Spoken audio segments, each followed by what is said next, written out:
everyone, my name is Ijeoma Ucheibe and welcome to my channel where I talk about everything HR related and its intersection with the law under the Naija HR Chic Series with me.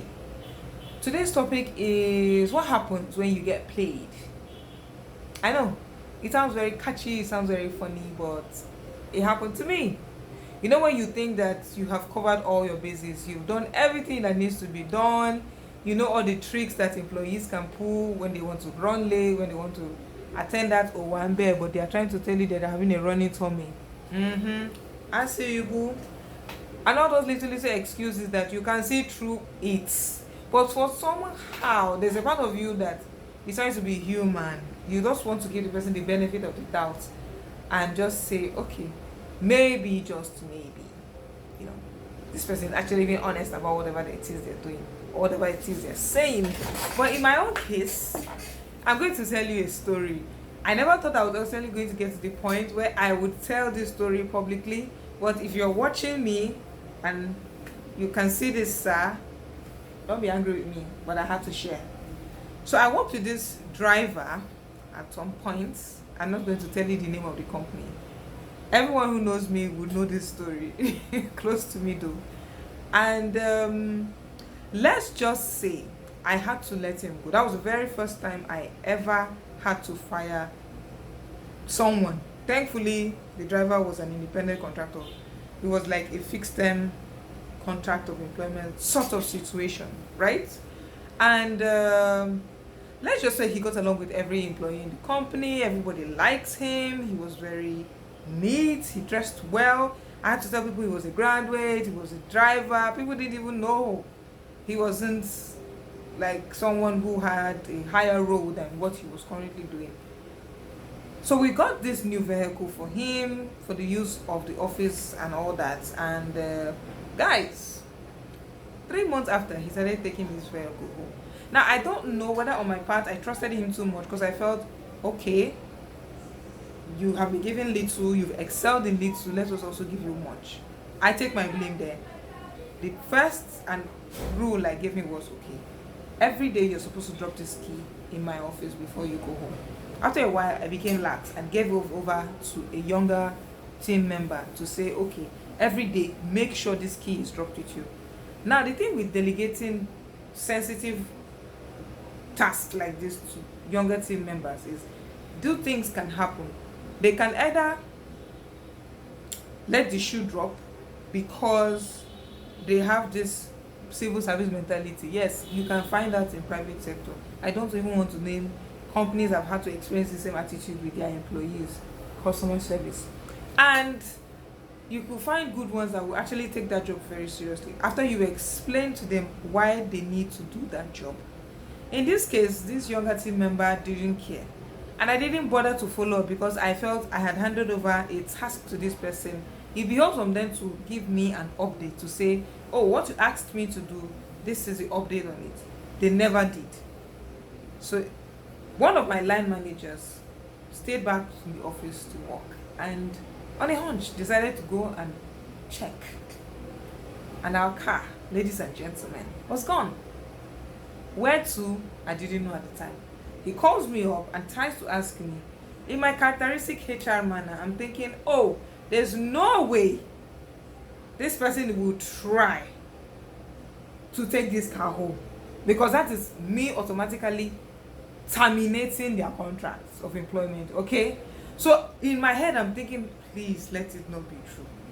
Please let it not be true. I know that I may have dropped the ball in supervising this person, but really, dude, long story short, I called this person, they confirmed that they took this car home.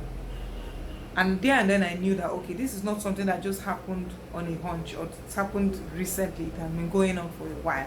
Because a lot of things that we had to repair in the car were things that only happened when you actually use an official car for kabu business. I know, it's funny. So to the end of the story, I had to let him go. But it was painful for me, not because I felt, okay, in that moment I let it ball drop, I had poor supervision skills, because sometimes one thing we find difficult doing as HR professionals is assigning blame to ourselves. You feel like the weight of the world is already on your shoulders, you're forever covering up for people, you're forever taking the slack for everyone else who has refused to do their job. HR, why is this person not doing this? HR. So there's that part of you that feels like, ooh, Jesus, I'm always being assigned blames every other day of my life. It's like a daily job on its own. Why do I also have to admit to myself that I don't want to use the F word? I dropped the ball. It was difficult, but I had to do that to myself, because I think when I was able to accept that I dropped the ball, I stopped being angry at him, because I saw maybe if I was a little bit more hands-on and I had not given this task to this member, who I wouldn't tell you what I did to her. I will speak about that in another episode. Maybe this wouldn't have happened. But it taught me a very huge lesson on personal integrity. Because I was there thinking, like, this car was always in front of me. Didn't you really think that I, at my level, because I was supervising you, means okay, I was at a managerial level, could actually take this car home and get away with it, and nobody would bat an eyelid because of the kind of person I was and the position I occupied. And I knew better, because of my calling as a lawyer, to even want to do anything stupid. So what made you think you could get away with this thing for so long? Because at the point of letting him go, I had to sit there and ask him that question, like, okay, how long has this been going on? I found that it had been going on for a while, for almost 8 months. And not only that, a couple of my other team members knew, and nobody thought to bring it up to me. So I started thinking, am I that bad a manager that everyone is scared that if they tell me things like this, it's either they lose their jobs or they're going to be accused of snitching? You know, those are little things that you ask yourself questions about. But in the end, I didn't blame myself, because I said I did my best, I did my best, boo. I can only be who I am, which is Ijeoma Ucheibe. I cannot think for other people and say, okay, this is how they see me, because I'm trying to do my job. And I had to let him go. But it got me thinking that, can I get to a point where I can actually trust independent contractors ever again? Artisans, don't get me started on those ones. But this is someone who was referred to by an agency. So let me know in the comment section, when you are employing these independent contractors and you're giving this contract to them, how do you go about making sure that what happened to me does not happen to you? Or if it has happened to you, how can you advise me in the future, to forestall occurrences like that? Because I am very distrustful of people. My God, it is so bad that I fear that I'm turning into that toxic manager. In a way, I hope I'm not. I spoke about in my video, one of my videos, I think that last video I posted. So let me know in the comment section what you've done, what you think I should have done in that situation. Do you think I should have fired him? Do you think it was such a drastic action? It was not such a big deal? Ijeoma, you could have just given him a strong or stern warning and let it be. Even though he was an independent contractor, that sort of thing. Let me know in the comment section what you think about today's video overall. But let's talk to you next time. Please like, share, comment. Don't forget to subscribe to my video. It's in the link below. And you can always interact with me on LinkedIn and Instagram at Ijeoma Ucheibe, IJEOMA I'm also on TikTok at Naija HR Chic.